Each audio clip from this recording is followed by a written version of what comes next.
Kumusta mga ka-IT? Ngayon, i-review at isi-setup natin itong Hikvision 4-channel CCTV DIY analog kit. Maraming nagtatanong kung mahirap ba mag-install ng sariling CCTV sa bahay o opisina. Ang sagot? Kaya-kaya nito. Samahan niyo ako ngayong i-unbox natin ito. Pagbukas natin, ito ang mga kasama sa box. Ito po ang ating DVR, ang ating utak ng CCTV systems natin. Kasama niya po dito sa inclusions ang ating adapter para sa power ng DVR natin. And then, yung tornilyo natin para po sa pag-lock ng ating hard disk. Mouse naman po para sa ating navigation sa screen.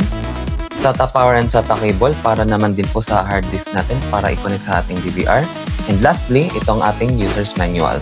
Narito naman po ang ating cameras. Ang ating turret type na indoor camera at ang ating bullet type na pang-outdoor camera. Narito po ang ating pre-made Siamese cables. 18 meters po ang bawat isa niya. As you can see, meron na din siyang mga connectors kaya plug and play na din po. Ito naman po ang ating power adapter at ang 4-way splitter para po sa power ng mga cameras natin. Ito naman po ang HDD para ma-save po ang mga footages natin sa CCTV. Ngayon, ikabit na natin ang mga components. Sundan nyo lang ito, buksan ang DVR at i-secure ang SATA HDD para sa storage ng recordings.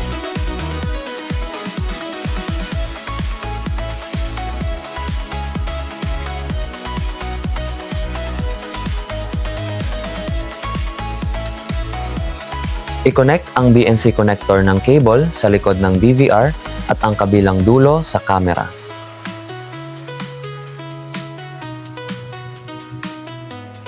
Gamitin ang power splitter para isang saksakan lang ang 4 na camera. Ikabit ang DVR sa monitor gamit ang HDMI o VGA cable.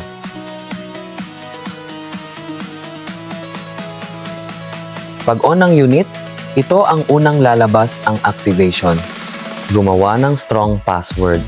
Huwag kalimutan dahil mahirap mag-reset nito para sa mabilis na login. Sundin lang ang setup wizard. I-set ang tamang date at time zone GMT +8 para sa Pilipinas. I-initialize o i-format ang HDD para magsimulang mag-record.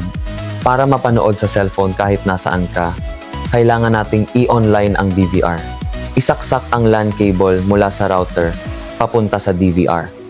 Punta sa Configuration, Network, Advanced, i-enable ang HIC Connect, i-download ang HIC Connect app, mag-register, at i-scan ang QR code na nasa screen ng DVR. And that's it! May working CCTV system ka na.